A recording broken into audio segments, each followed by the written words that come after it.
Had Fox News existed and been essentially the state-run TV during the Nixon era, there might not have been an impeachment of Richard Nixon.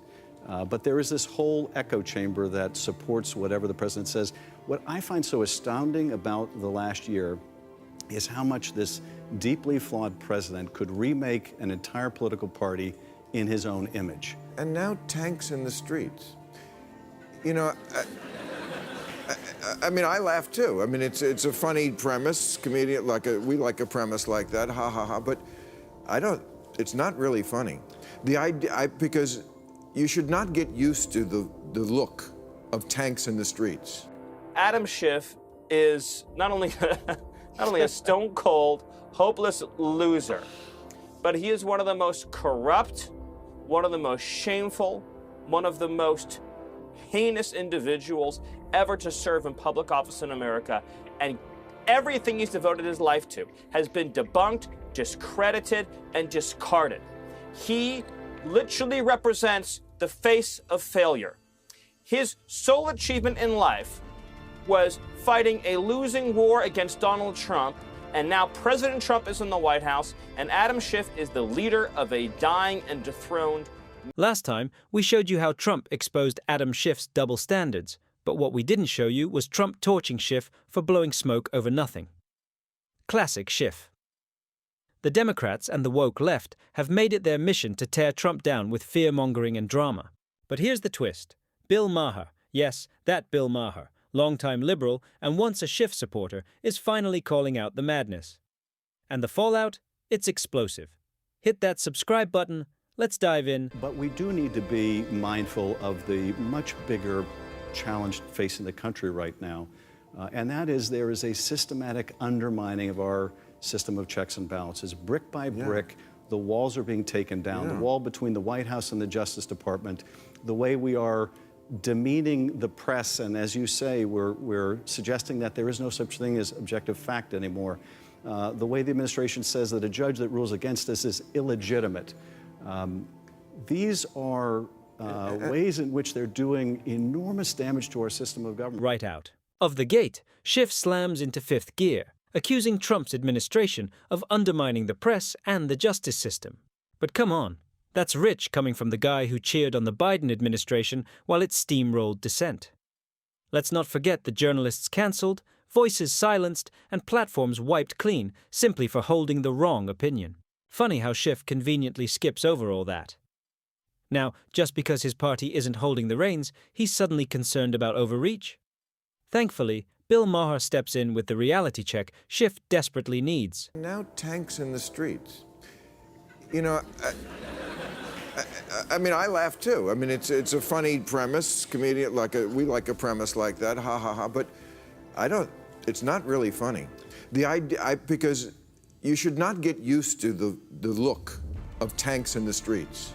We don't have that look in America. And when I've seen that look anywhere else in the world, it's never been good. And to me, this is like, yeah, let's get them used to that. Tanks in the streets. Bill Maher didn't hold back. He told Adam Schiff straight up, this isn't the end of the world. He called out Schiff and the media for hyping fear, talking tanks in the streets and other nonsense. Maher's point, this hysteria doesn't help. It damages public trust and gives Trump more ammo. Keep crying wolf and people stop listening. When a real threat shows up, no one takes it seriously. Schiff wasn't ready for that truth, probably still stuck in full-blown Trump derangement syndrome. Among the most difficult to deal with is the fact that people now simply get their information from different sources. Had Fox News existed and been essentially the state-run TV during the Nixon era, there might not have been an impeachment of Richard Nixon. But there is this whole echo chamber that supports whatever the president says. What I find so astounding about the last year is how much this deeply flawed president could remake an entire political party in his own image. Schiff didn't just target Trump, he went after Fox News too, just for challenging his tired, shaky narrative. And that's the real issue. Schiff and his allies can't handle dissent. The second someone questions them, it's ridicule and name-calling, not real debate. It's all about silencing, not engaging. Love Fox or hate it, it speaks for a big slice of America. By demonizing it, Schiff shows what really scares him, losing control of the narrative. And when that control fades, so does public trust. Fox didn't stay quiet either. They hit back hard. Before we get to Maher's take, listen to this brutal response. Adam Schiff is not only a stone-cold, hopeless loser, but he is one of the most corrupt, one of the most shameful, one of the most heinous individuals ever to serve in public office in America. And everything he's devoted his life to has been debunked, discredited, and discarded. He literally represents the face of failure. His sole achievement in life was fighting a losing war against Donald Trump, and now President Trump is in the White House, and Adam Schiff is the leader of a dying and dethroned movement. Adam Schiff branded himself as Trump's chief adversary.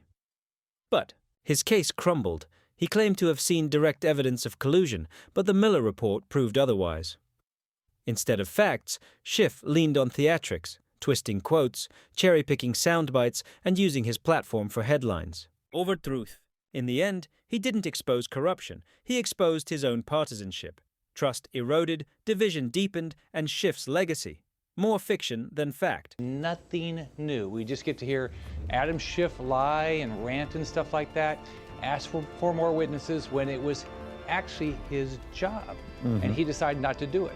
Well, Senator, when you say there's nothing new, obviously Democrats would push back and say, let's hear from John Bolton. Let's see if what he said in that videotape last August, where he said the phone call sounded like he was almost saying it was perfect or cordial, went very well, as the president has suggested with the Ukrainian president, or what he says in his book is true. Why not bring him in, hear something new, and settle this once and for all?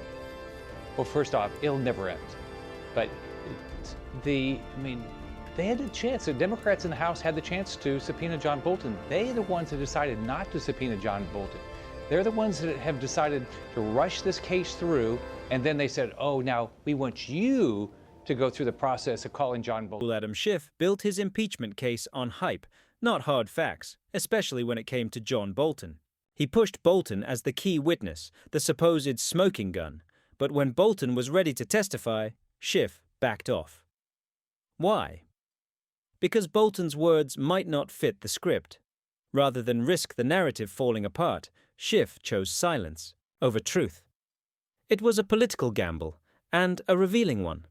Once again, self-preservation beat transparency, and the media looked the other way. But voters, they're not blind to the double standard anymore. Adam Schiff lies again. What will the Senate do about it? Adam Schiff lied again. And we'll get into this a little bit more detail.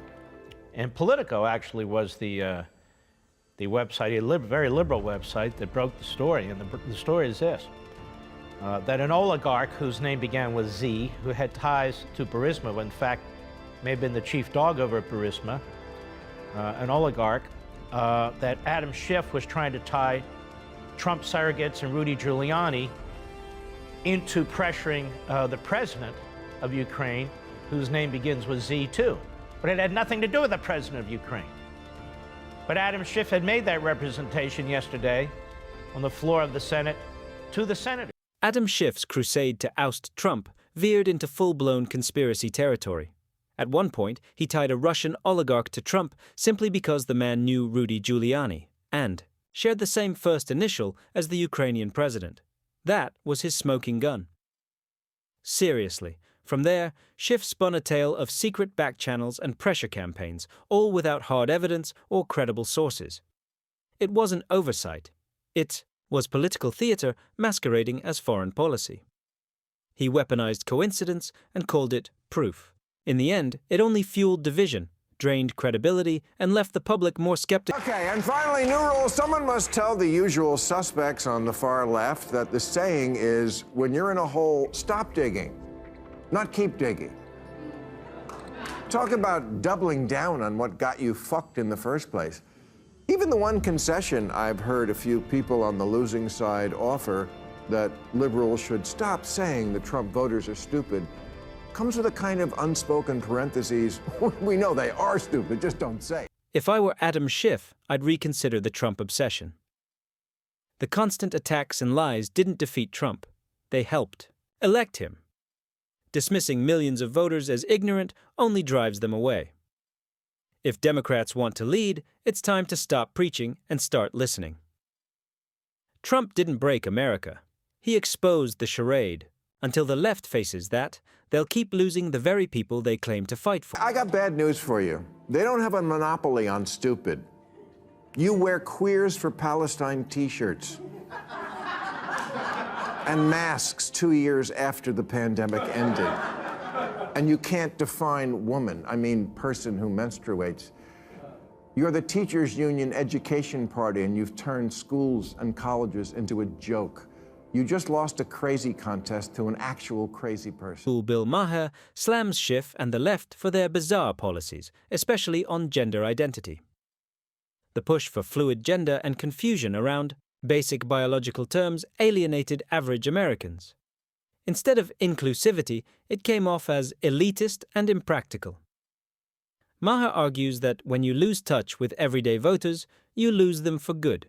It's time for the left to rethink their message, drop the fear-mongering, and focus on honesty and common sense. Until they do, the voters will keep walking away.